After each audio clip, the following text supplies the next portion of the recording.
قयाम फरमाएंगे, यानी के दज्जाल। आखिरी जंगों का एक अहम किरदार सुफियानी है, जो कि इमाम मेहदी की काबा में बैत की खबर सुनते ही उनके खिलाफ निकलेगा, जिसका ताल्लुक तिबरानी की रवायत के मुताबिक किबला कुरैश से होगा।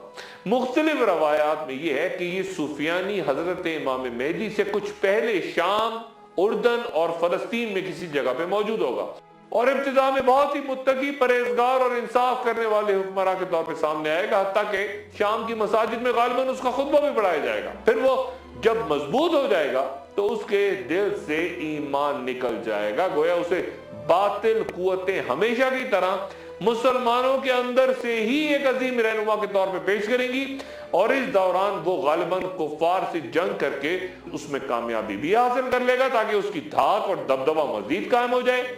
लेकिन फिर उसका सलूक सामने आ जाएगा और वो मुसलमानों के खिलाफ दो लश्कर रवाना करेगा, एक लश्कर मदीना मुनव्वरा की जानिब और दूसरा मशरिक की जानिब।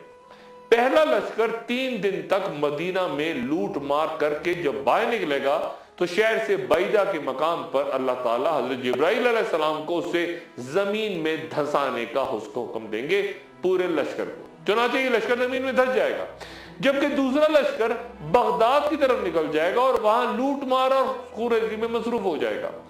सुफियानी की खरूज के मकाम यानी बलद शाम का एक इलाका इंदर बयां होता है, जो कि अब इसराइल के जिले नासरा का एक कस्बा है, क्योंकि वहां इसराइल ने 24 मई 1948 में कब्जा कर लिया था।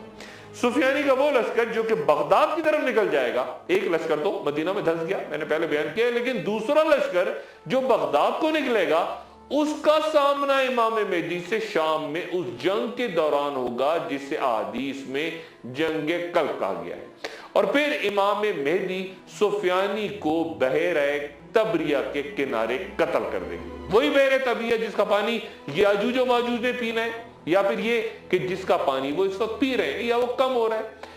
एक वक्फा और वक्फे के बाद दोबारा हाजिर होता हूं।